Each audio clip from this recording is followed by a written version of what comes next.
A graça e a paz do Senhor Jesus estejam no seu coração. 21 dias no discipulado com Jesus. Seja bem-vindo ao 20º dia. A perspectiva divina, ou que nós podemos chamar de o olhar profético. Em todo o tempo que Jesus se relacionou com seus discípulos, a base do seu olhar, que na verdade era a base do seu relacionamento, era a maneira com a qual Deus estava vendo aqueles homens.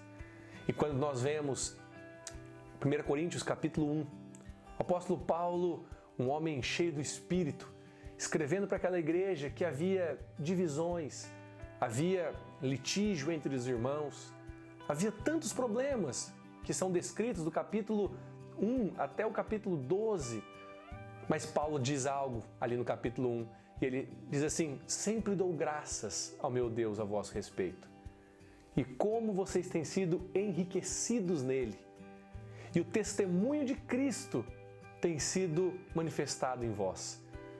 Talvez ao olhar esse texto, conhecendo o restante da história, você pode pensar, será que Paulo estava sendo irônico? Na verdade, não é. Paulo estava olhando na perspectiva divina. Paulo estava olhando com os olhos de Deus.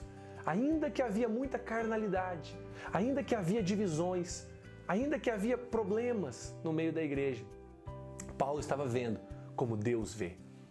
É importante nós nos relacionarmos uns com os outros, não na base das preferências, dos gostos, não na base dos traumas e das rusgas que talvez um dia aconteceram nesse relacionamento.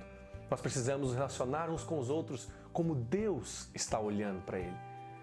Em Gênesis existe uma história linda, é uma das cenas mais bonitas em toda a palavra de Deus, aonde José, após ser traído e passou aquele tempo todo de prova no Egito, foi colocado como governador e ele se depara então com seus irmãos.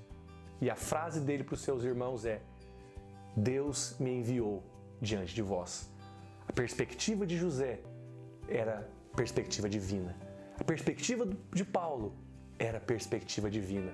A perspectiva de Jesus era perspectiva divina. Eu tenho algo para te dizer neste dia. A maneira com a qual você deve olhar para os seus irmãos, para o seu pastor, para os seus discípulos, para os seus líderes, é no olhar de Deus, é no olhar profético.